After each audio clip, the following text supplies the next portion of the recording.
What up, nerds? I'm Bryson. You can call me Bammed, and this is CTF and Cigars by Bam CTF, where I light up a cigar, I talk about CTFs, hacking, security, and whatever other stream of consciousness seems to come out of my mouth. So it is December. It's the holiday season. So happy holidays to whatever holidays you may or may not celebrate. I hope they all go well for you. But one of the things that happens in December, I think this is the third year that this has happened, is TryHackMe hosts an annual uh, Advent of Cyber.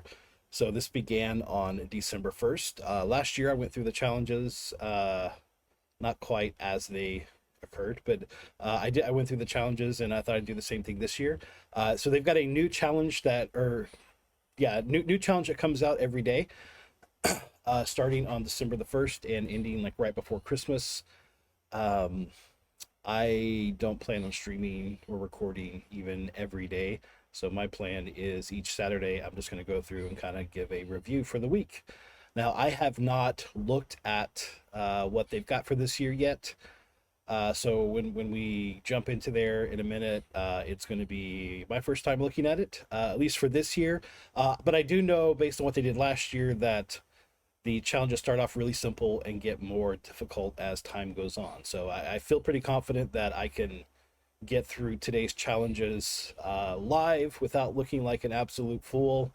Next week, and definitely probably the week after that, I probably will go ahead and take a sneak peek ahead of time to see what I'm getting myself into. But anyway, before we get into that, I do have a nice cigar today. So this is a beast. This is the La Flor Dominicana. It is a double ligero, and this is called the Digger. So I also want to apologize. In the past, I think I've called this Ligero, being a dumb redneck American. Apparently, I don't think of myself as a redneck, but I do live in Texas. But yeah, it's a Ligero. This is from Dominican. Pretty much all the names for the tobacco leaves are, Spanish, so the G is an huh sound. So yeah, double Ligero, but this is the Digger. So there's an interesting story about this cigar. So La Flor Dominica, it is owned by someone named Lido Gomez, and there was a guy who really liked so the double Ligero. There's a couple of different versions of it, different sizes. The DL 700 is one of them. I think it's a 7-inch. But there was a guy who just really loved them. He had a nickname which was Digger. Don't know why.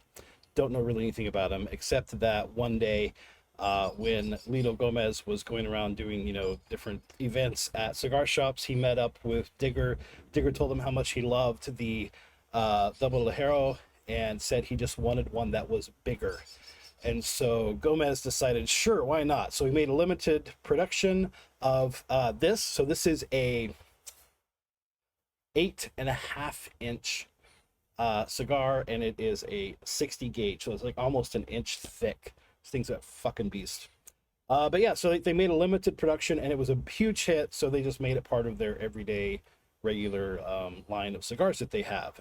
It was released in April 2011, so it's been around for about 10 years, and it's still here, still super popular. So the Ligero, the Ligero is the type of tobacco leaf found near the top of the tobacco plant. So they're slower to mature than the Seco and the Viso leaves, which are found in the middle, and then the Volado leaves are at the bottom. Essentially, the higher up the plant they go, the more potent, the stronger the leaves are, but also the harder they are to burn. So like the leaves at the bottom, which they call the Volado, they burn really well. So if you want a nice like even burn or cigar that burns really quickly, you want to use a lot of Volado leaves. If you want something really strong, yeah, Ligero. There's been a few, like LFD, I think was one of the first, or at least one of the first that I've seen, that actually had a line they specifically pointed out called the Ligero.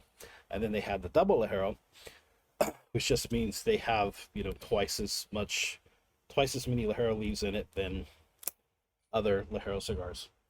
So this is not only huge, but it is very strong. The Ligero leaves have, you know, much more nicotine in them, so they're more potent, they're stronger, they got a bit more of a kick. They're also got a lot more flavor, a little more peppery. This thing is it's an event. You don't just grab it and smoke it and you're done. This is going to be a 2 to 3 hour event. You got to pace yourself. You don't want to rush through it. You'll make yourself sick. Um, and honestly, if you're not a regular cigar smoker, you might want to take this one in shifts anyway. This is a lot of cigar to handle all at once. Um, so start off with is, oh, the smells so great. It's kind of leathery, got a bit of cedar and hay, coffee and chocolate. I mean, it's a lot of the normal sort of tobacco smells. Definitely a lot of hay and earthiness out of this one. Little sweeter at the foot. So the pre-light draw, just have a little puff before you actually light it up to give a little hint of the flavors to come.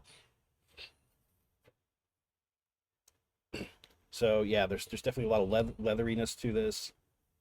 Bit of chocolate, kind of cocoa, a little bit of spice. We'll go ahead and light this up. Now, this is one of my favorite cigars. I haven't had one in a long time though. They're not always easy to find. But these are great cigars. But again, they're also not something you want to smoke on a regular basis because you're going to need to dedicate several hours to this.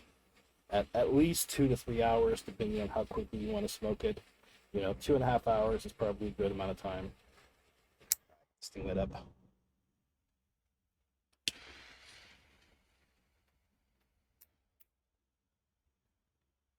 This thing's just packed full of flavor. A little bit of, I mean, you've got, you know, the cedar, the leather, the earthiness, the hay that I mentioned earlier, but also there's a bit of like a little bit of peppery kick, kind of like more like cayenne pepper than black pepper.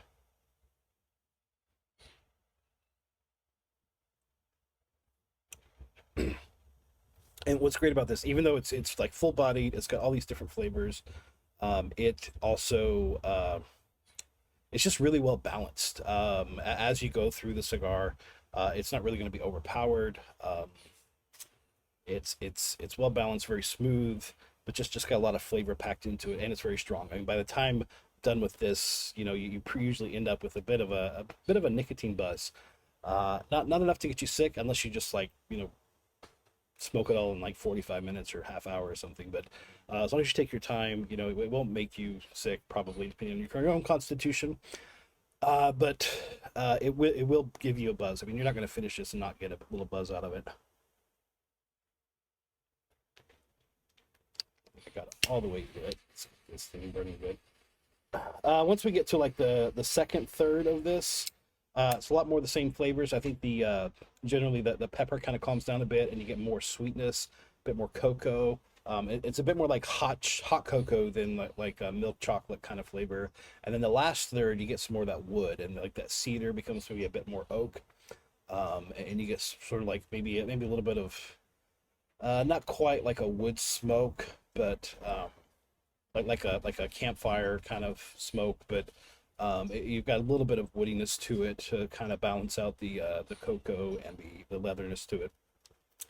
This is great cigar. Definitely recommend it to anybody who wants to, you know, get into cigars. But it's not. I would not recommend this for your first cigar. This is a for professionals only, or at least experienced people. All right, so we've got that burning. Now let's talk about the advent of cyber. All right, let me pull up TryHackMe's website here. All right, so this is the advent of Cyber 3. So they started this 3 years ago. Every day they have a new challenge. I haven't even joined the room yet. Let me go ahead and join the room.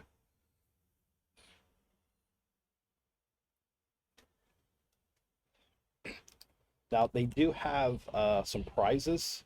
So again, this is all hosted by TryHackMe. I'm not associated with them in any way. I'm just a fan of their work. So let's see, what do we got here? The Advent of Cyber 2021. All right, so it's 25 days. It starts on the 1st. They've got a bunch of prizes they're giving away. So, um, all right. So for each task you get correct, you get a raffle ticket, and then on the 26th they'll choose winners randomly using everyone's raffle ticket. So what do we got for prizes? So PWK, that's pen testing with Kali, and OSCP. Okay, if you don't already have that, that's pretty good value. I got my OSCP back when it was PWB, pen testing with Backtrack, back in like 2007. I don't know, something like that. But yeah, that's OSCP. If you don't know it, that's the Offensive Security Certified Professional. It's a great certification. One of the great things about it is it's a really hands-on type of certification. Like when you take the exam, it's not multiple choice. They give you access to a lab, and you've got 24 hours to hack as many boxes as you can. So it's a very hands-on kind of course. I don't know exactly what it's like now. Like I know some people have taken it recently, and we've talked about it a little bit. There's definitely the lab you have access to is much bigger than when I took it. Like I think when I took it, there was maybe a dozen machines, and I think now there are hundreds. So it's definitely grown.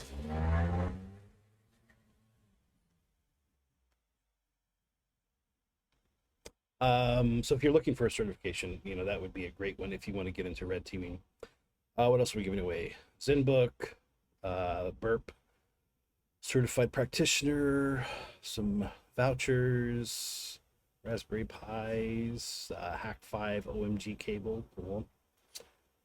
What do we got? Red Team BC Security.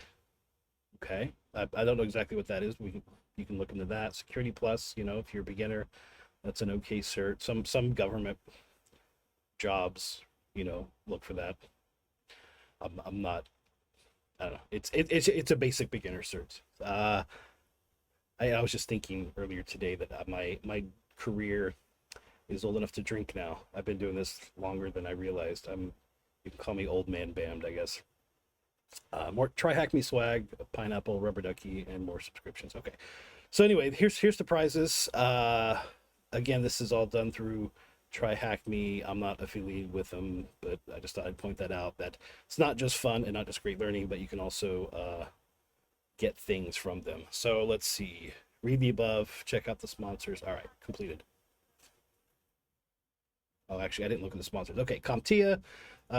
Hopefully you know who they are. They do a lot of certification, mostly entry level type certs for different IT stuff, including the Security Plus one we saw above. Offensive Security, that's the OSCP. Portswigger, they do the burp sweep. BAC Security, I actually have not familiar with these people, so they do assessments across a broad range of disciplines. Okay, so you might want to check them out too. Let's keep going. What do we got here? Socials. These don't have anything to do with the challenges, but the more things you click complete on. I've already followed all this stuff before. Anyway, the more raffle tickets you get in for prizes, right? Here's some of the swag. Let's see, short tutorial. All right, don't break the rules. Very important. Access target machines deploy with TryHackMe. Either need to use a VPN client or deploy your own web-based attack box. So if you're new to TryHackMe, this is good stuff to know. I know I've done this on here before, but if you've ever used them, you should already know this stuff. So there is a free subscription available. You're a little more limited in what you can access. I don't know actually if the advent of cyber is available to free subscriptions or not, but if you can find out yourself. Oh, okay, here's a little bit more. Okay, so yeah, I guess you can, and you can use the web attack box. So it's like a cloud-based VM that you can access in your browser. And that's probably how I'll do this. I don't have the VPN set up. And if you're your free account, you can do this for 1 hour a day. If you're subscribed, you can deploy as many as you want. All right, so I've got an account, so it won't be a worry for me. So we're set up here. All right, and then we have a story. So they have a story that goes along with this. Talking too much and not smoking, and my cigar is suffering for it.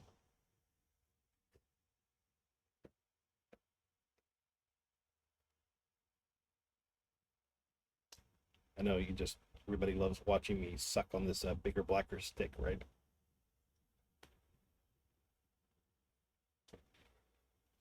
All right, we got some smoke going here. Maybe it'll stay lit. Okay, all exercises in Advent of Cyber follow a fun Christmas story. So Elf McSkitty needs your help. We've got a comic here. So let's see, TryHackMe Comics. McSkitty is the CISO for Santa. I think there's a corporation involved here. Let's see, what do we got? We've got a letter here from Santa. Dear McSkitty, as our new CISO, it's your job to keep us secure from any potential cyber threats. Don't let me down. All right, can't let Santa down. That's important. How are the analysts getting on? Where'd all the security analyst elves go? One-way ticket to Whoville. System hacked. Grinch Enterprises will never let Christmas succeed. Mwahaha, where's your security team? This was all planned. How did the Grinch access our internal systems? Looks like it's up to me to save Christmas once again. All right, so I guess the Grinch had all the security elves go to Whoville. All right, here we go. It's the eve of 30th November. McSkitty sits in her large office with a cup of hot cocoa. I think I misgendered McSkitty earlier. I apologize for that. Reminiscing over her stressful times at the Best Festival Company. All right, there's the name of the company. Santa's organization. Since her management of the Christmas Monsters cyber attacks last December, she's been promoted to CISO. Okay, I think I remember that from last year. McSkitty was new to the org. Has managed to build a world-class security team. She made a promise to never let Christmas get affected by cyber incidents and has done everything in her power to prepare the festival company for any incidents and assist Santa in delivering presents globally with no disruptions. She grins to herself. After all we've done, what could go wrong? Elf McAssistant runs into her office and gasps. All our security analysts have missed their last shift with no security personnel can be found in the building.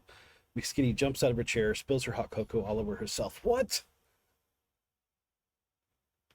She swiftly moves over to the Elf Security Center, housing the security personnel, and looks over the large area filled with empty desks.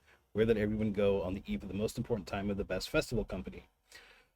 She rushes over to the desk of the head of her security analyst team, Elf McLeader, and notices the desk is surprisingly clean. You know, this is actually somewhat reminiscent of True Life. We have seen this year a couple times where threat actors have waited to like right before a holiday to launch a big attack because everybody's out of the office for holidays. So this is hitting home to me. For someone so messy, how is his work area completely... Wait, did I skip... Okay, Elf McLeader, right. Someone so messy, how's his work area completely empty? She started theorizing in her head. She noticed a small piece of paper hidden at the back of the desk behind the screen. As she made sense of what was on the paper, her eyes widened. Why did McProfessional book a one-way flight ticket away on this exact day? Before she had time to make any assumptions, a loud, grumpy voice was... Okay, this is just a narrative of the comic. Grinch Enterprises never let Christmas succeed, yada, yada, yada. This was all planned. This needs to stop happening. Task to release daily, varying difficulty. Although, yeah, this whole thing is pretty much beginner level. If it's like last year, they go through various topics. Looks like they're starting with web exploitation, which I'll admit, when in the various realms of cybersecurity, web exploitation is probably the one I have the least experience in. I'm usually more on the blue team side and maybe reverse engineering. As far as like exploitation, I'm more on, I like getting low level, you know, like memory kind of hacks, smashing the stack, that sort of thing. But anyway, it's web exploitation, shouldn't be too hard, especially here at the beginning.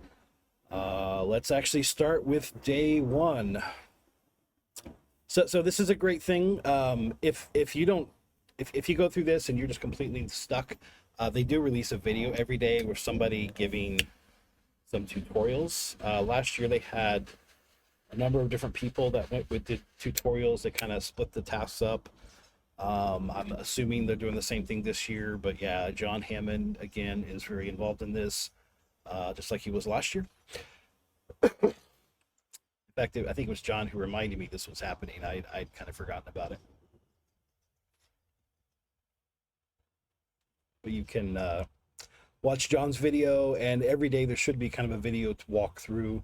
I mean, depending on your level of experience, you might watch the walkthrough and then give it a try, or you would actually, I recommend you give the challenges a try first, and then if you get stuck, use the walkthrough.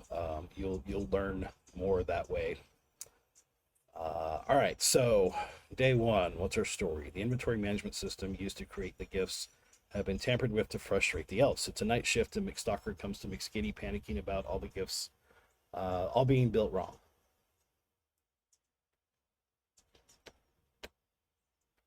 With no managers around to fix the issue, McSkitty needs to somehow get access and fix the system, keep everything on track for Christmas. So, learning objectives. This is another thing I love about this. I mean, TryHackMe does this really well in general, but they really, really do this well during the advent of cyber. There's a coursework that goes along with it. They teach you all the principles that you need. So even if you're coming into this and you have no idea what's going on, if you have no experience with, like we're looking at IDOR here, they're going to explain all that to you. And they do a really great job of it. So learning objectives: what is an IDOR vulnerability? How do I find it and exploit it? And then we'll do our challenge walkthrough. So IDOR is insecure direct object reference, type of access control vulnerability.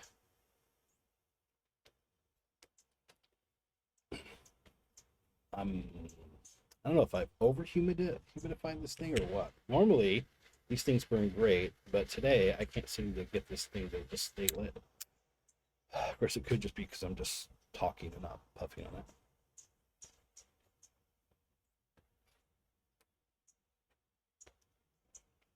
All right, so IDOR, access control vulnerability.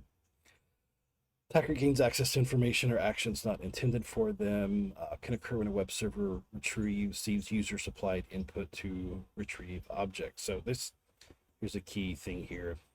Never trust user-supplied input. Just don't, ever. If whatever the users control can be, they can manipulate, they can change it. However you expect them to send data, they can change it. There's lots of tools out there. So never trust user input. Oh, too much trust has been placed on that input. Yeah, okay. So that's the point.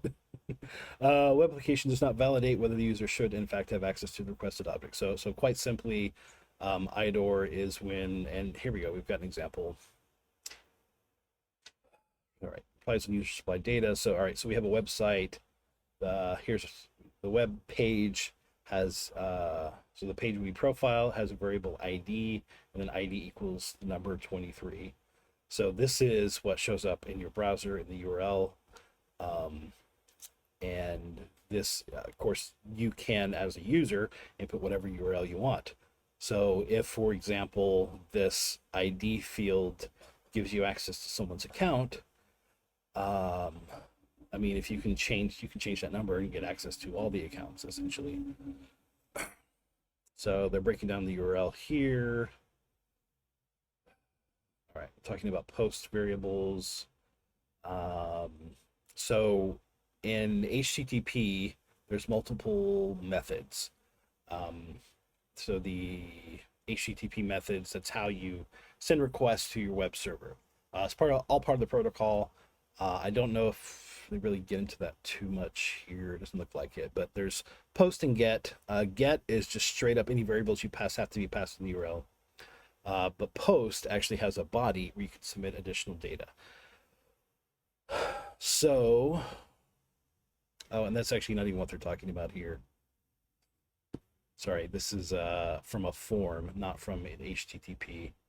Like I said, I haven't looked at these yet. I'm just skipping ahead and making assumptions. All right, so we've got a form. You're posting it, and yeah, we can see here if we actually look at the source code of this page that they're referring to, this profile page. User ID value equals 123. So that's when you submit this, it's going to then have the ID equals. In this case, it's 23, but they've got 123 here, but you get the idea. All right, and then there's cookies. So yeah, to stay logged in, you need a cookie. That's just something that text that you download that has some it's data that is stored locally on your system. So this might include a session ID, long string of random hard to guess text, such as, here's some, looks like hexadecimal, which can use to like validate your session. Less experienced developers may store user information in the cookie itself. Okay, that's not great because a cookie is something, since it's local, the local user can control it. So yeah, you can change the value of this cookie and display another user's information. Okay. So we've got, oh wow, this is just straight up, the cookie is user ID equals 9, and you can just change it to user ID equals 5, and it changes the user. All right.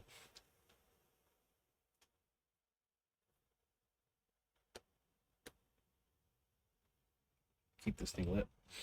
Okay, so IDOR in the wild. Seeing a product user or service identifier in the URL or otherwise is a must to test. IDOR vulnerabilities can reveal sensitive information, as well as potentially giving you access to usually restricted site functionality. For security researchers, IDOR vulnerabilities can be impactful. Reporting them can yield a good bug bounty. All right, got to get them dollars. Here's an article. Where does this go? Okay, it's a medium.com. Top 25 IDOR bug bounty reports. Cool. There was an IDOR vulnerability report to PayPal that got $10,000. So yeah, these can get you them dollars. All right, so now we're going to talk about the challenge. So we're going to click the green View Site button at the top right of this task. Where is that? There it is. Okay, half your screen's for the lesson use. So here we go. Nice. Let's can I resize this?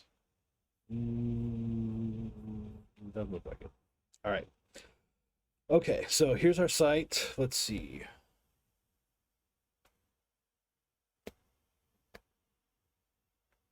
So we've got a mock browser.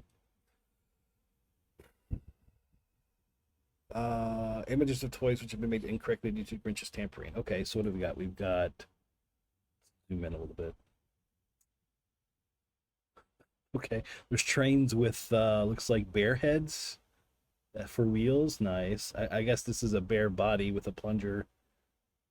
There's a wheel missing. There's plungers. All right, so all the toys are fucked up. Christmas is ruined. What shall we do? All right. There's also 3 other pages on the navigation panel. Okay, we've got completed orders, builds, inventory, your activity. Right. All right. The build shows different toys and their parts.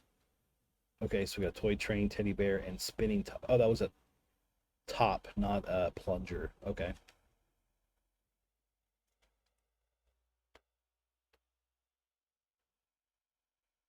And these are all okay, so this is what parts go into the toys, and it's been changed. So we've got the train base with teddy bear head, teddy bear body, spinning top plunger, spinning top base, and train wheels.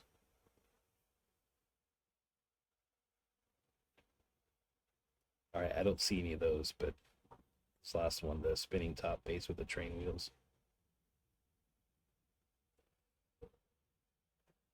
Anyway, okay, that doesn't work.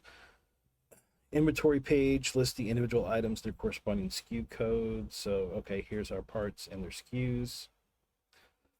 Activity page displays McSkitty's user information, photo, and their recent activity.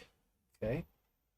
Oh, hey, look, here's a user ID equals. Okay, this is probably what we're going to exploit here based on the lesson so far. As we learned above, an IDOR vulnerability requires changing some kind of user input. Out of all the pages we can navigate to, the only page you see that has input is your activity. Okay, like I said, you'll see in the URL a query component parameter named user ID, which is set to 11. That's McSkitty. Try changing it in the address bar and see. Okay, well, let's just start with the obvious. Let's start with 0. Okay, let's go to 1. Yeah, all right, so yeah, it's definitely vulnerable. I don't know if it's giving us any private information here, but I guess employee ID number maybe. Okay, try different numbers 1 through 20 until you find a user who can be responsible for tampering the system. Okay, so let's do that. Okay, put that cigar down. Things wearing my handout's fucking heavy. All right, 2, no, 3. Okay, there's McStalker. Now we're looking for Grinch. So 3 is McStalker, 1 is Santa. 11 was McSkitty, I think. Okay, so 6 is nobody. 7, 8. Oh, there he is. There's the Grinch. Okay. Clicking on the revert button on the user's action, roll back the changes and allow toy making machine. Okay, so this is a user activity. This is an audit log of all the changes that this particular user, Mr. Grinch, has done, and we can revert them. Cool. We can revert them, and then we'll get a flag. Cool. All right, before we do that, let's read through the questions. All right, after finding Santa's account, what is their position in the company? Okay, Santa was ID 1. Let's go back. So Santa is the boss. And they give you, the format here. So we can see it's the boss. Also, should be hints. All right, the boss.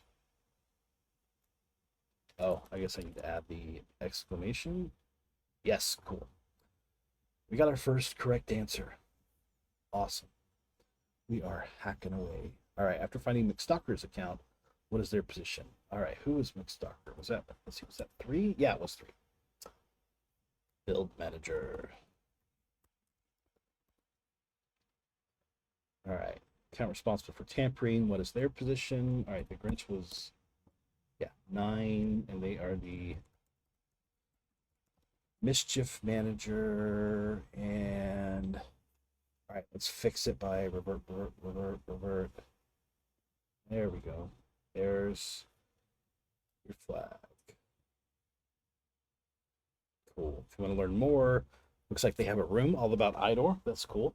So the rooms are basically just a series of challenges, all lessons and hands-on challenges, all kind of tied together around a specific topic. Looks like they have one specifically for IDOR. So if you want to learn more about it, go to the link there. Task released each day get progressively harder, but there's still guided walkthrough videos. Okay, cool. So come back tomorrow for day 2's task. Well, we time traveled a little bit. We already have day 2 here. So let's just jump to day 2. How do I close this? There we go. Hold on, I want to check something. No.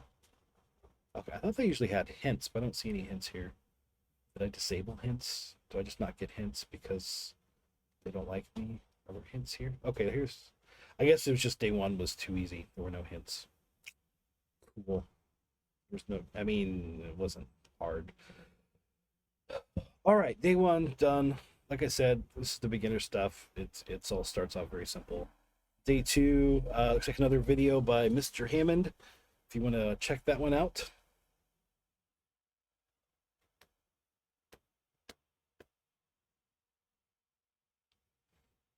All right, McSkitty needs to check if any other employee elves have been affected by Grinch Industries attack. The system that hold employee information has been hacked. So we've got to hack our own systems back. Determine if the other teams in the Best Festival Company have been affected. Okay, understand underlying technology of web servers, how they communicate, what are cookies. I think we already talked about some of that. How to manipulate and manage cookies for malicious use. Cool. So HTTP parentheses S. The S is if it's wrapped in encryption, either SSL or TLS. Although if you're still using SSL, you should use TLS. All right, for your computer and a web server to communicate with each other, they need an intermediary protocol, which is HTTP or Hypertext Transfer Protocol.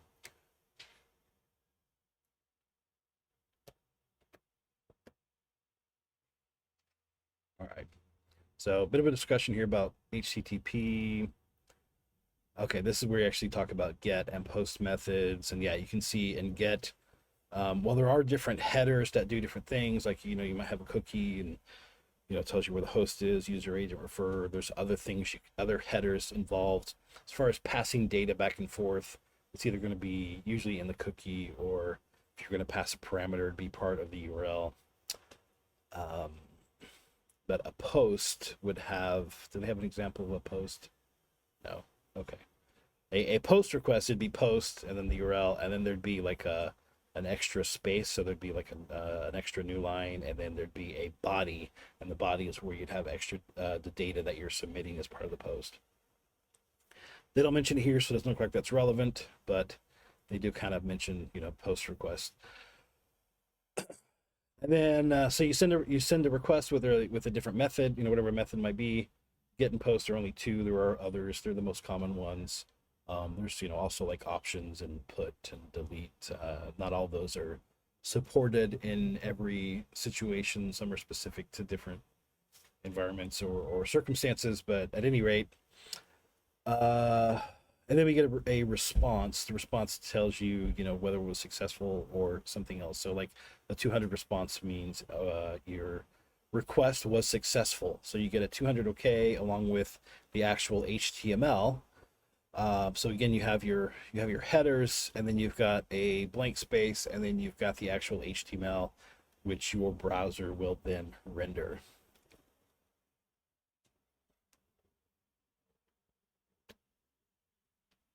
So yeah, the HTML is only a small part of it.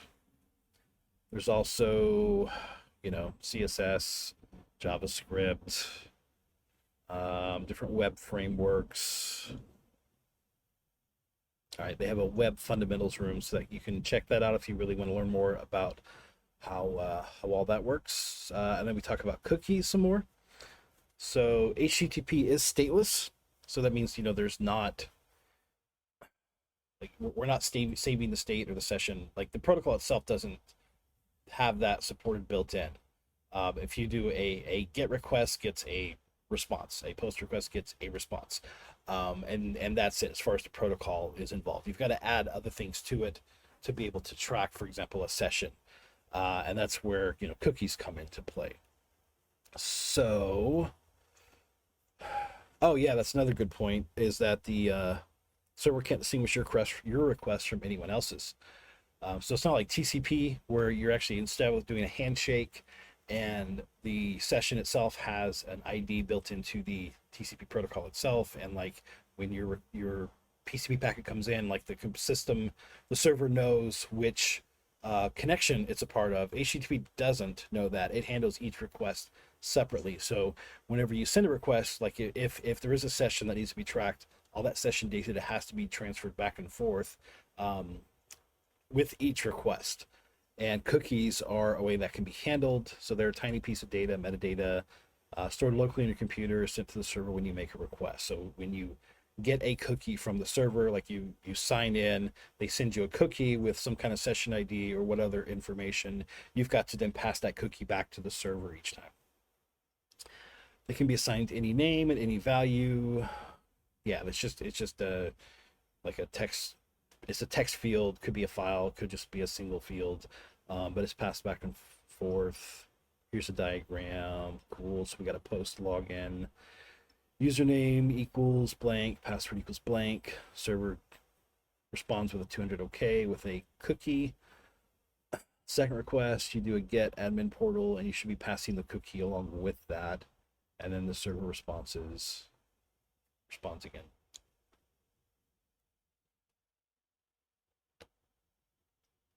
There's all the different components of a cookie: name, value, domain,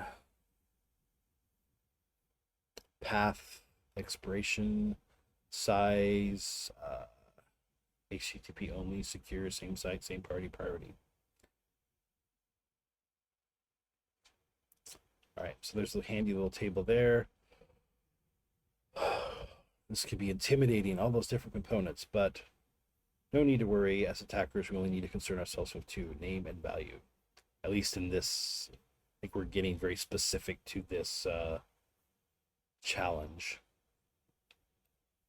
All right, cookie manipulation.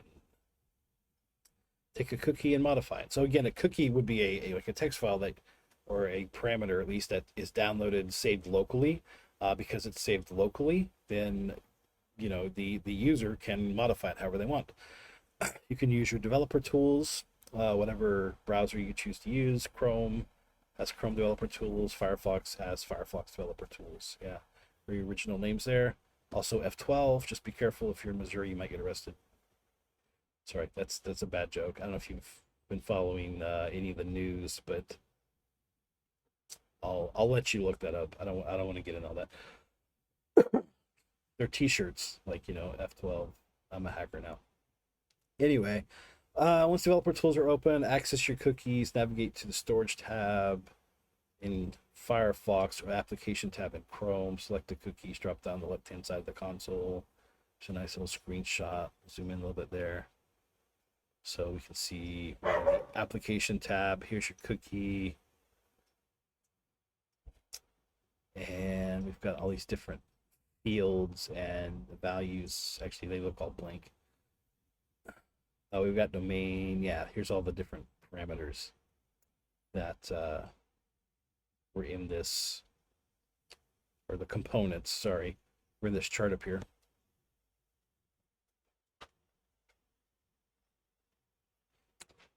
If you're just starting following now, I do want to mention again that I haven't looked at this yet. I'm doing this all live on the fly. So if I seem a little scattered, it's because I'm reading this and we're working through this as we go. All right. Okay, cookie values can see random at first. However, they often have an encoded value or meaning behind them. Okay. And they can be decoded to a non-arbitrary value, such as a JavaScript object. From an attacker perspective,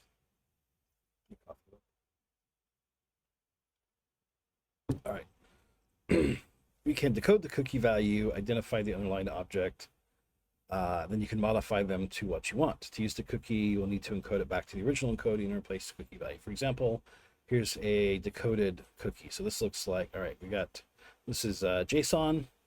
So it's a format, although there's no closing tag, there should be a closing curly brace here. That bugs me a little bit. But yeah, so JSON is a JSON. It's a JavaScript object as a format for storing data. So we've got a value, a colon, or sorry, a field name, then a colon, and then a value, and it's separated by commas. You can also embed things inside of each other. Like this could be, you could put a curly brace there, and you could, not a curly brace, I think it's a parentheses, or I don't know. I need more sleep. Anyway, but you can embed things and to multiple layers, but I don't think we're going to get that complicated here.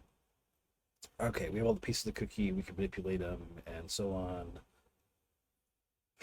So here's a summary of how that's done. All right, get the cookie, register or sign up for an account. Okay, that should give you a cookie. You can then decode it. I figure out how it's notated, or the structure of the cookie, change the parameters, try to get somebody of higher value, like as admin or administrator. Re-encode it, insert it into the value space. Okay, this will be done by, you can double click on the value box, action the cookie, refresh the page. Okay. There's more information. Okay, so there's more TryHackMe rooms here. You might want to check those out. If you're stuck, check out the video. So let's open the site. Okay, this actually opened in a new tab. So we've got best festival monitoring. I do not have a login to this. Let's see what we do here.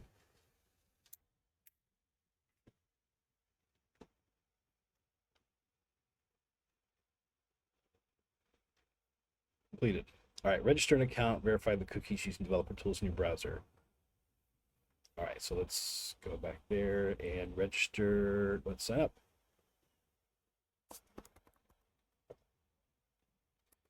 User banned. We'll enter some secret password. email address.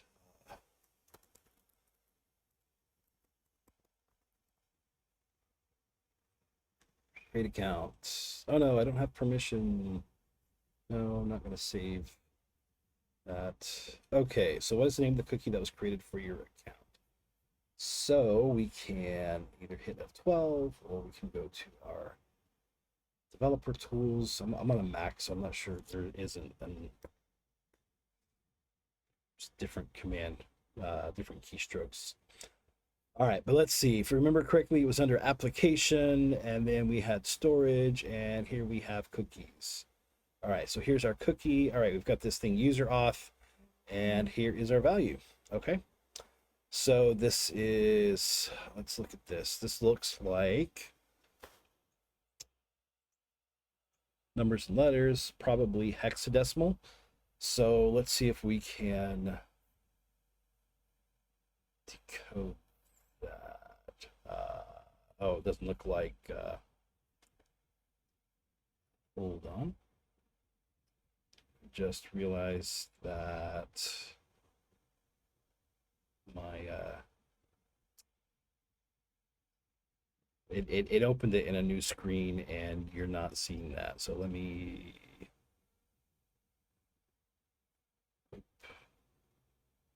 remember how to use my capturing software again. And what am I, okay, there's,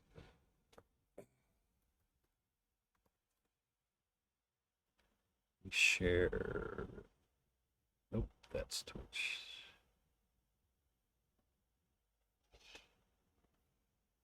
All right, maybe I should have prepared some of this ahead of time. This is, I'm sure this looks absolutely terrible on the stream. Sorry about that, but there you go. You can see now. Hopefully, the field there. So that's a bunch of letters and numbers. Like I said, looks like hexadecimal. This is the dev tools. I'm on the application tab, and we went to storage, cookies, and then this, there was only the one cookie here for TryHackMe. It's just, there's the name is user auth, and then we've got a value, which is this hexadecimal, or I'm assuming it's hexadecimal. Let's see if we can decode it. So to do that, let's go to size. Let's go to CyberChef.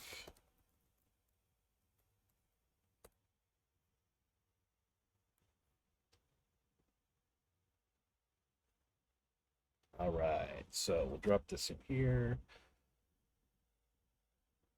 And we will do from hex. All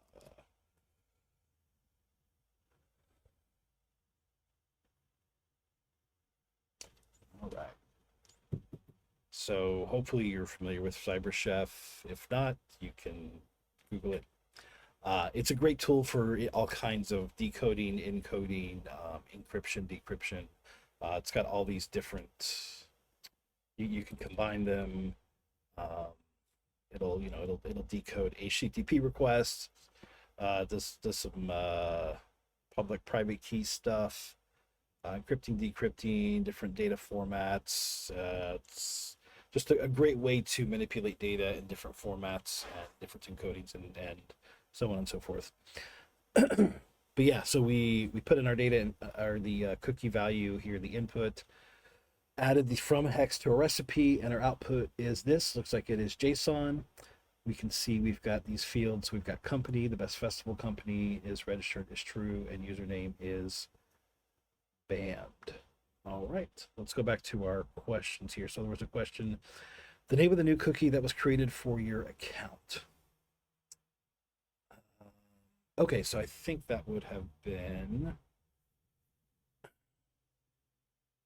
the name is this user auth that we see here in DevTools. So let's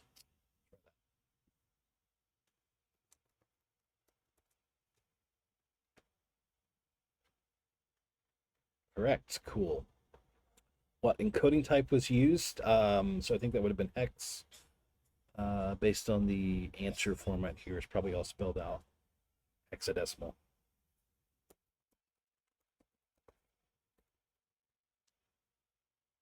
And I'm like almost an hour in, and look at this. I mean, I know I haven't been smoking a lot, but it's still like 8 inches long. At this rate, I could be out here 6 hours. What object format is the cookie stored in? Okay, well, that was JSON. All right, manipulate. Oh, I clicked twice. Okay. I'm like, wait, it's right, but it's wrong. No, I clicked twice. Manipulate the cookie, bypass the login portal. What is the value of the administrator cookie? Username equals admin. Okay, so let's try this. Let's we've got our JSON here. Change this to admin.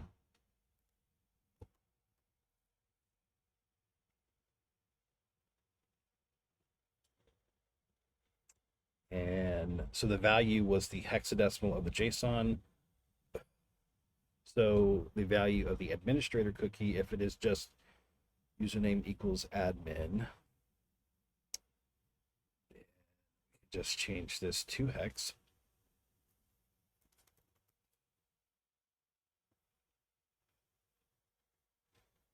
Okay, we've got spaces. Yeah, you can. There's all kinds of options for how you present data here in CyberChef. So let's just take the spaces out. And I wonder if that will work. Looks like it's looking for a long answer. So this is probably okay. That's it. So sorry about my neighbors, their dogs. All right, let's try changing this cookie now. So if we can just edit it. Okay, right click. There we go. Edit value. Let's paste in that new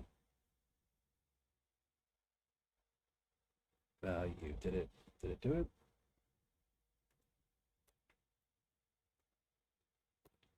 Yeah, okay. It didn't look like it changed, but I think it did.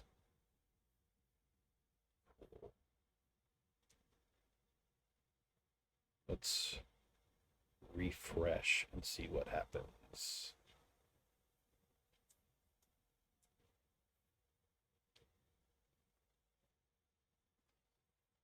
All right. Okay, we're on the register page. We probably don't want to be there. Let's, I guess, just go back. Oh, that did it. Okay, that was, yeah, that was easy. Or it did something. I don't know if this is where we're supposed to be monitoring dashboard.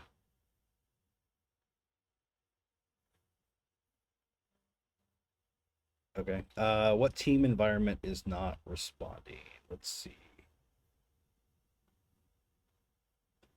So I would say HR. I mean, assuming green is good, red is bad, and yellow is a warning, then HR is not responding. Oh, and it's only a 2-letter answer. What team environment has a network warning? So that would be application then, I assume. If you want to learn more about authentication bypass, go to this room. Cool. And tasks get harder. Come back for day 3. Okay, cool. That was it. Again, another pretty short, pretty easy challenge for day 2. Let's move on to day 3.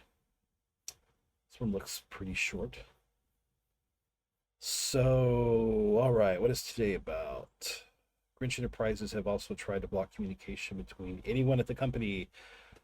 They've locked everyone out of their system, and Mixis admin has also lost access to their admin panel. Can you find the admin panel and help restore communication for the Best Festival company? Okay, so we've got a machine to actually start up here. So this can Times take a minute, so let's go ahead and start that. And okay, I was going to say we probably also need to start our attack box, so I'm going to start that as well. That way it'll, by the time we get there, everything should be up and ready to go. So again, the attack box is a it's a VM in the cloud that you can interact with inside your browser. You see it's starting it up over here. Oh, look, there's a tutorial. Cool. You can okay, it looks like it's set to expire in 2 hours automatically. It's still starting up, so I don't have an IP address yet. And we can add more time or terminate it. Cool. All right. Well, that's all getting set up.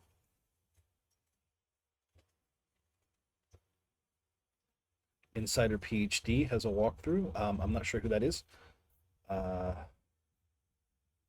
I'm sure it is a good walkthrough. So you might check that out. Whoever this person is probably deserves a like and subscribe. I don't know. I mean, they obviously skilled enough to be a part of this, and TryHackMe asked them to do a walkthrough. So check them out. So our learning objectives. In today's task, we're going to be using our investigatory skills and techniques to discover an unlisted content. Attempt some common authentication using clues around us. Okay. What is content discovery and why is it useful? So before we begin looking for content, let's define what content is.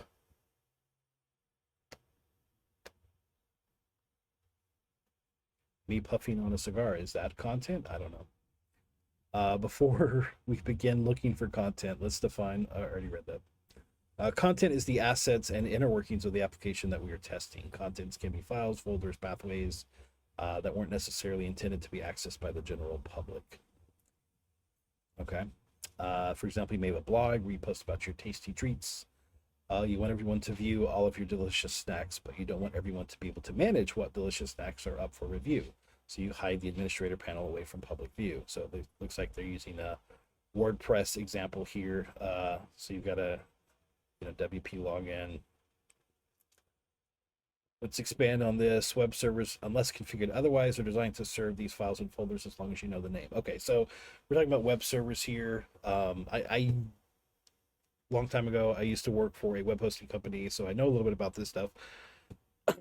But essentially, yeah, if by default you request something from a web server, that web server sends it to you.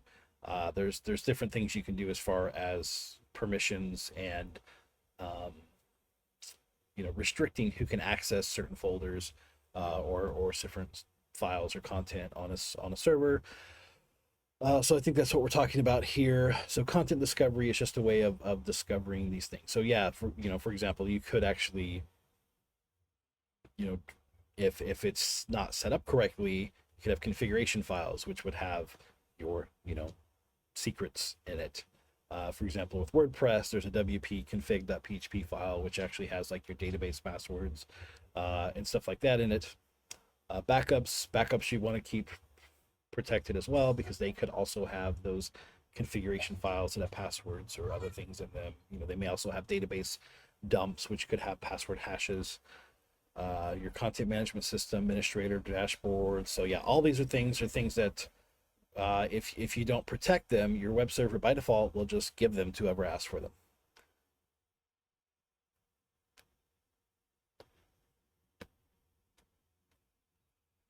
All right, so they can be in a folder or file.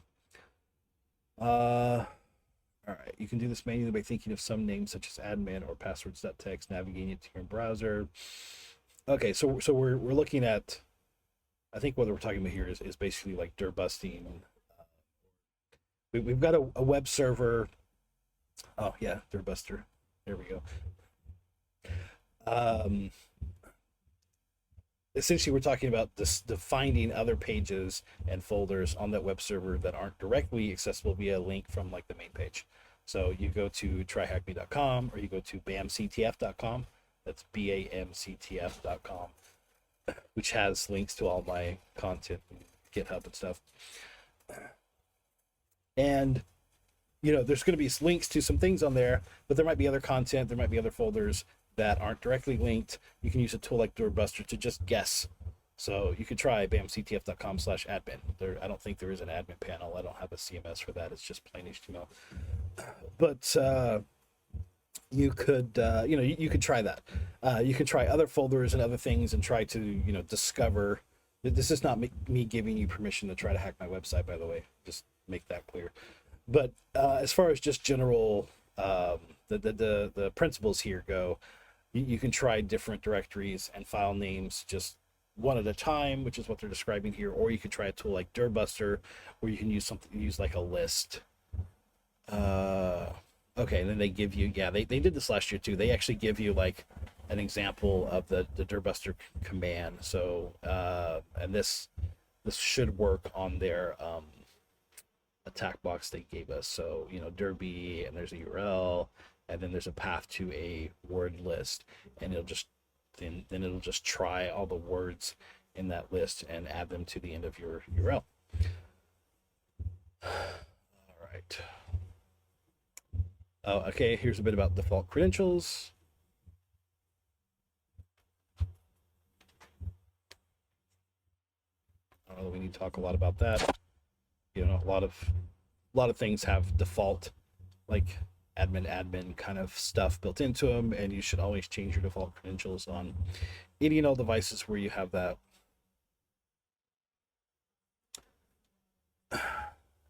Okay, and if you do run into some kind of application you're trying to look for default credentials, read the documentation. So that's what they're saying here. All right, unless the administrator installing the application changes it, anyone will be able to log in using default credentials. Okay. Today's task, you'll need to deploy the machine. We already did that. Additional resources. Okay, so there's content discovery and authentication bypass rooms you can check out. Okay, using a common word list for discovery content, enumerate this URL to find the location of the administrator dashboard. What is the name of the folder? I'm gonna guess it's probably admin, but all right, let's go to our attack box here. So the attack box is already set up with the VPN in the same environment as the target for this exercise.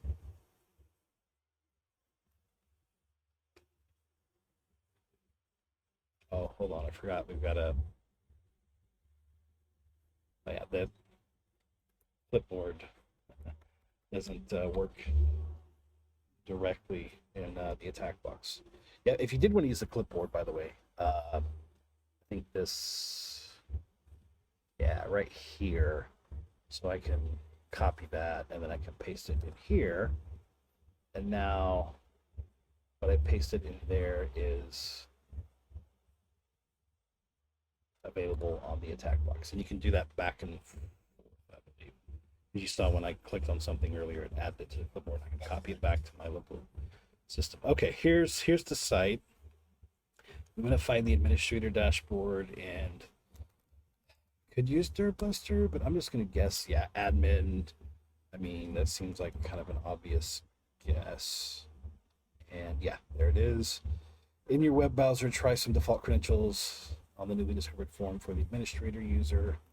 Okay, let's just try administrator. Administrator. I don't know if this is supposed to be the documentation for this site. They did give us some examples here. We'll go through these one at a time. No, don't save. Okay, it was the first one. Administrator. Okay, that's easy enough. Administrator. And then what's the flag? And there's your flag. Okay, yeah, this was a very easy one. All right, and today's the 4th, so looks like day 4 is out. I haven't checked. If I remember right, last year they came out at around 10 a.m. Central Time. Because I remember it's usually when I stream, and then I remember doing one and it came out as I was streaming or as I was starting my stream. I'm not sure if that's the same schedule they're keeping this year, but at any rate, this one's done. I should probably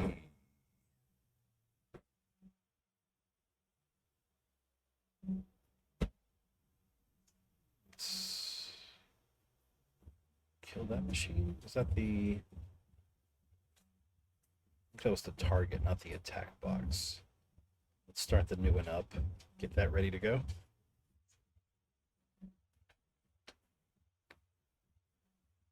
So we've done 3 days of work in about an hour. Now we're on the day 4, and this is the last one that's out. So after this, we'll be done for the day. And then next week, I will look at the new challenges that come out next week. All right, what do we got? Close some of these tabs I don't need anymore. Sysadmin managed to reset everyone's access except Santa's. Santa's expected some urgent travel itinerary for his route over Christmas. Yeah, Santa's travel route over Christmas is his. Santa's travel itinerary is very, very important for Christmas. Got an itch. Okay. Rumor has it that Santa never followed the password security recommendations. Oh, okay. He was brute forcing to help him access his account.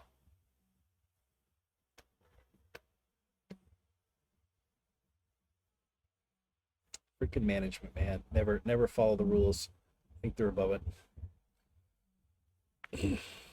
I say as a manager. Rules don't apply to me. Okay, in today's lesson, we're going to learn the following: understanding authentication, where it is used, understanding what fuzzing is. We're going to use Burp Suite, cool. And then apply this knowledge to Santa's travel itinerary. So authentication, where is it used? I mean, authentication's, yeah, verifying your identity, known set of credentials. Skim through some of this. Used interchangeably with authorization, but it's very different. Okay. Some things defined here. Authorization defines what an authenticated user can and cannot access. There's the difference. Fuzzing is just an automated means of testing an element of a web application until the application gives a vulnerability or valuable information. It's, by the way, fuzzing isn't strictly for web applications.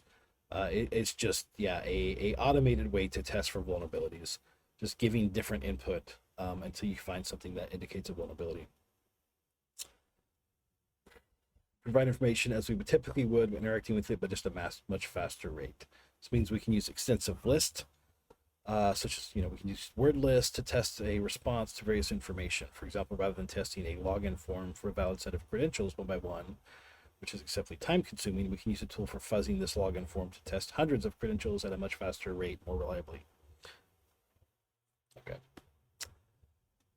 This task presumes you're using the TryHackMe attack box. So let's launch Firefox. Applications, Internet, Firefox. Navigate to the login form of the web browser. All right.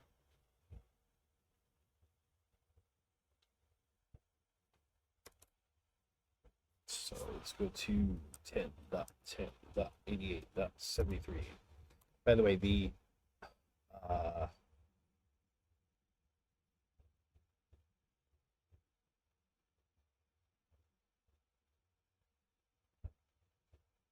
oh, it's not HTTPS. That's the problem.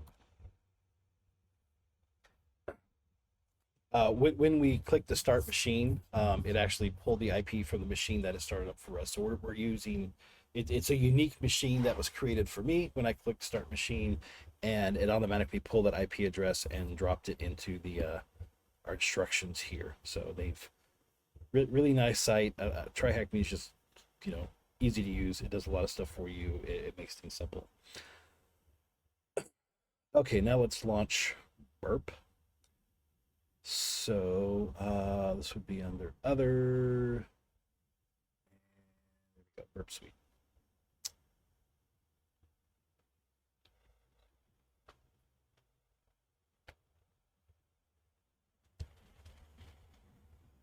Give that a minute to load. So Burp is a great tool for doing web testing for web vulnerabilities and doing web attacks. Let's start it up with defaults. I hope that works.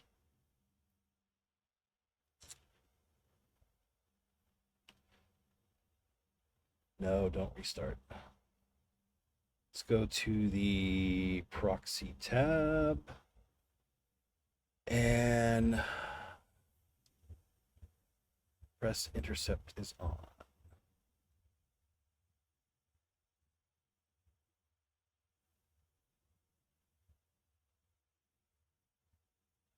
Okay, intercept was already on. Did we want to turn it off? Let's turn it back on. Let's see what happens. And where did my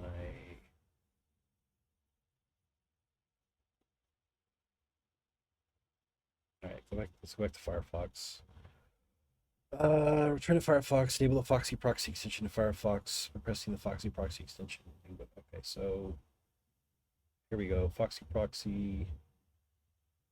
Click on burp. There we go. So burp, the way we're using it here, it can act as a proxy. So all of our traffic gets routed through burp, and then when it gets to burp, we can then intercept it and modify it. It's just an easy way to like interact with websites and kind of you can see what data is being transmitted back and forth, but also you can change that data and manipulate it and do fuzzing, brute forcing, SQL attacks. There's a lot of things you can do with burp. And then the Foxy proxy extension just modified Firefox so that all that traffic's getting proxied through burp. It's just an easy way to set that up. You can do it manually, but this is easy mode. Submit some dummy data to login form and note the web browser will hang. Okay.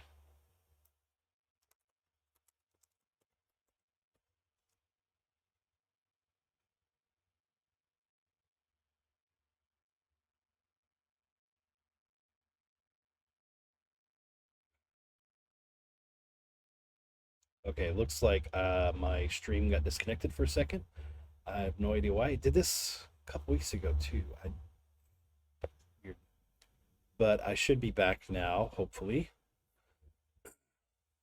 So I put in a username and password. I hit login, and the browser is just hanging. So now let's all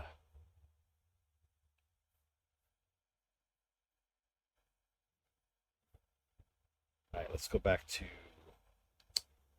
burp here. So all right, so it says we'll need to return to burp. So when we've got the intercept on, it actually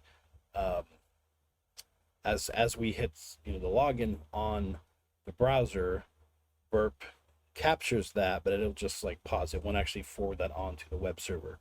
So our browser thinks we're still waiting on the web server to respond, but we've actually kind of manipulated here. So we can see I put in username BAM, the password, submit equals login. So we can see all of that, and then we can right click and send to intruder. All right, so that sent to this tab. Click the positions tab here.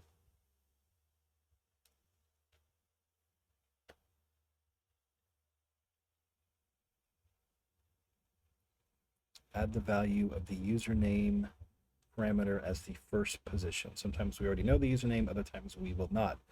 We can tell burp to use a word list of usernames for this position as well. However, as the username is already known, I guess we already do know it. I should change this. We're just brute forcing the password. This will be done by hiding the password parameter and clicking add. Okay, so let's change this then to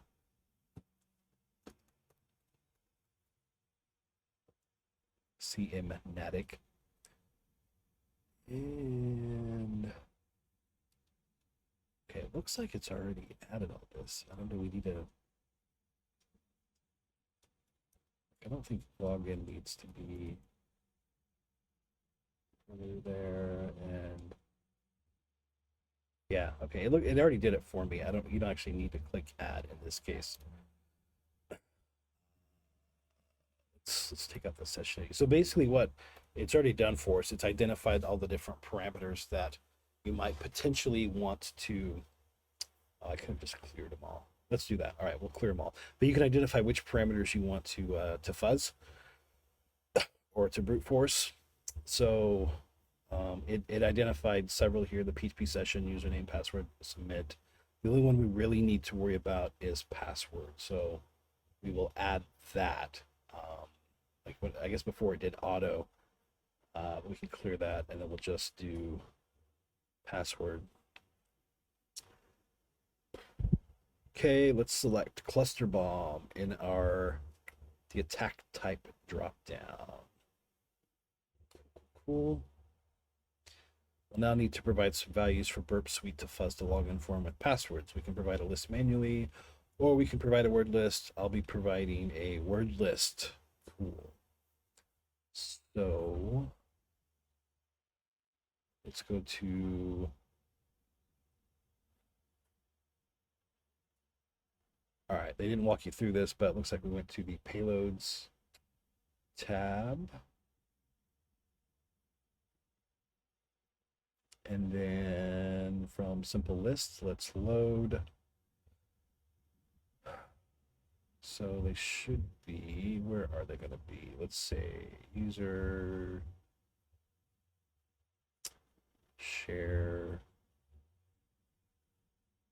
I'm guessing where this is at. If it's like Kali, there should be a word list.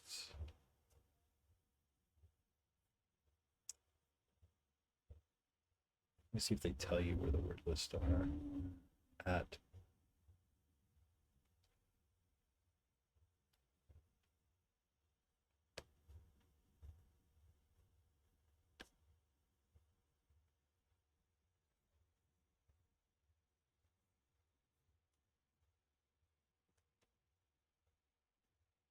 Okay, user local share probably actually. And then word lists. Nope. All right, let's figure out where these word lists are. So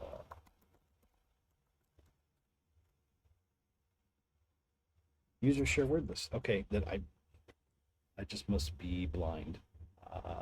User share and oh, yeah, I just missed it. There it is. Okay. Oh, okay, they created their own word list. All right, so we can select the word list here. Let's just select Rock U. It's probably too long, but oh well. Now after selecting the word list, we can see that some passwords have filled the payload options.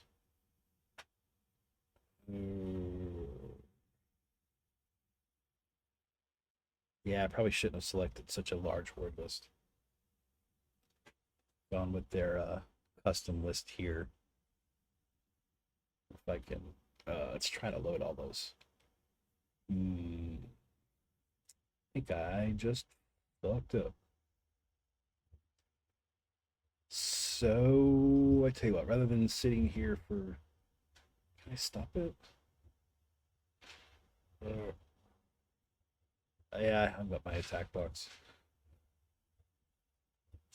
Okay, well, let's kill Burp. And we'll try this again.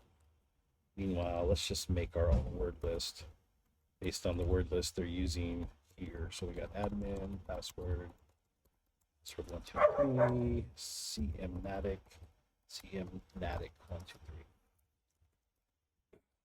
All right, so I made a word list in root. Let's launch Burp back up, start this over.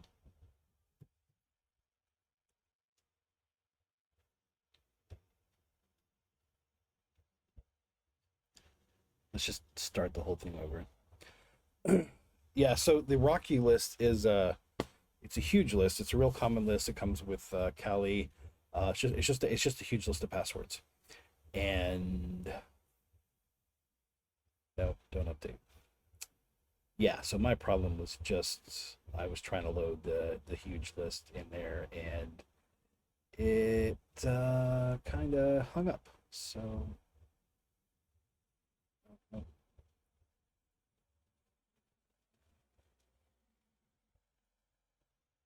okay, where did I put that browser? There it is.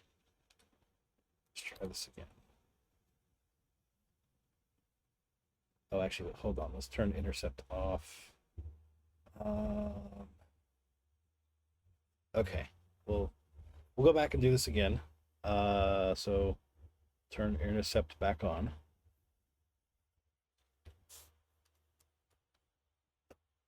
Username cmnatic. Password. We'll try password 123. Login. Okay, we've got it intercepted.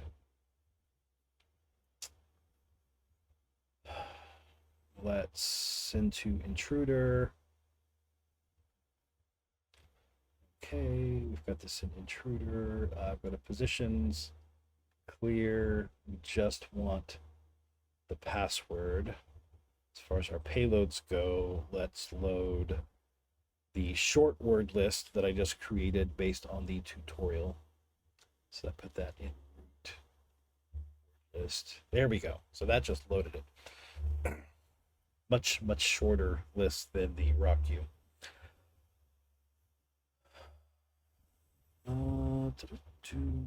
Oh, wait, nope. I'm going to select cluster bomb. That was the other thing. Okay, now after we have our word list, we can see some passwords have filled, right? All right, let's do start attack.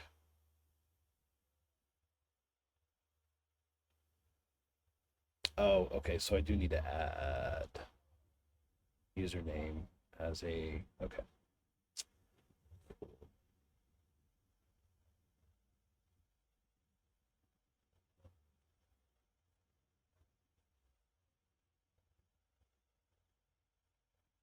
All right, I must have missed a step somewhere. Let's see, let's go back. So we got positions, pressing clear, add the value of the username. All right, clear. The username as the first position.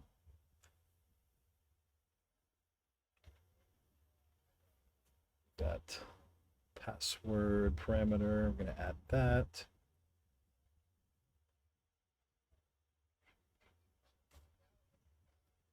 Says cluster bomb. Provide values for burp suite to fuzz the login form. We've already did that.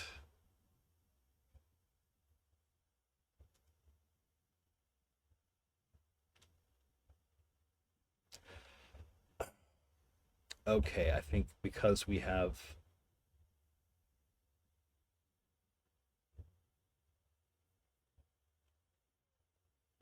all right, add the value of the username parameters to first position. So we already know. It's a word list of. Okay, let's clear this. Hold on. So the first position was the username. We already know what that is. Let's just add cmnatic as the field for the first position. Okay. Now for the second position, that's going to be the passwords. All right, I think this should work. I'm going to load that. That looks good. Now let's see what happens if we click start.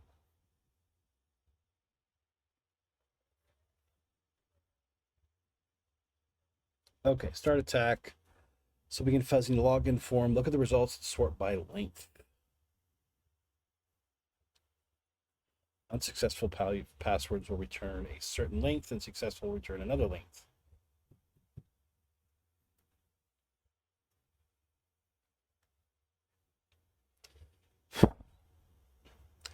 Okay, it doesn't look like any of those worked, but what they're telling us here is to try this list on the TryHackMe attack box.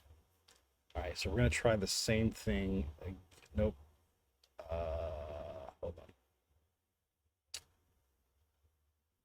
Oh, these are just results. Yeah. No, we don't need those.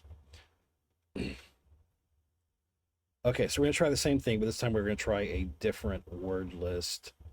I believe that's what we're trying to do here. So we got root, rooms, AOC 3, day 4, and passwords. Okay, let's try that. See if we get different results this time. So we got our questions, access to login form. Yeah, we already did that. Configure burp in Firefox. We did that as part of the tutorial. So what's the valid password for, oh, okay, so we're using the wrong username. Let's discard. Let's go back to our first parameter. It should not be CMnatic, it should be Santa. Right? Because that's the story, right? We're trying to log into Santa's account to get his travel itinerary. Okay, we do this one more time. Maybe this time it'll actually work and we'll be done.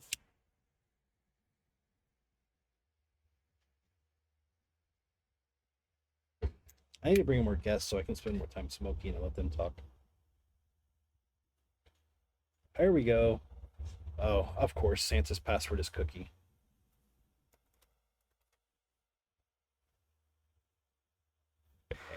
All right, let's go back to our browser then. Let's just turn the firewall, not the firewall.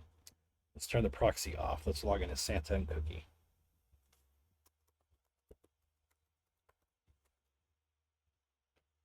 And it works. Here's our travel itinerary, our Santa schedule. And there's our flag. Let's copy that. Paste that in and bam. All right, success.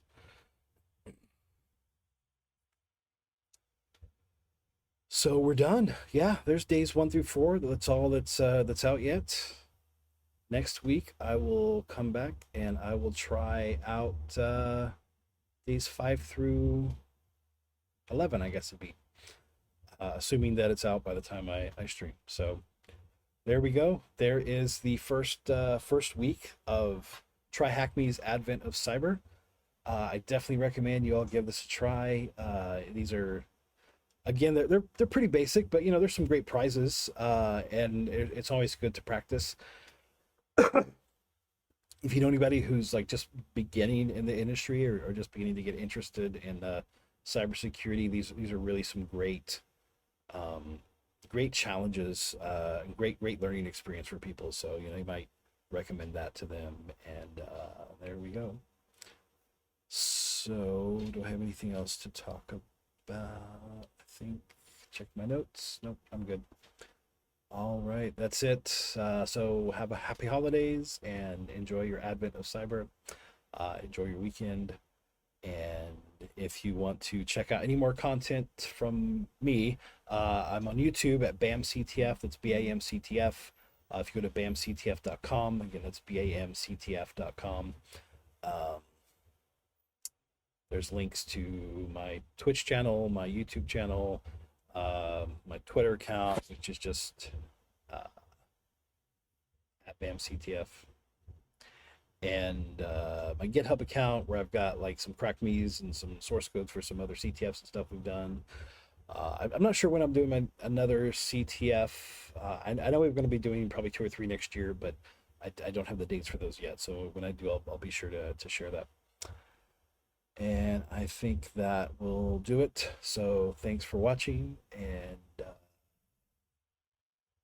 yeah, I think that's all I got. So if you do have any trouble, if you get stuck with any of these, or anytime you're in a CTF and you get stuck, don't forget, always try harder, don't panic, and don't forget to RTFM. Thanks. Bye.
The madman, the battle's fight.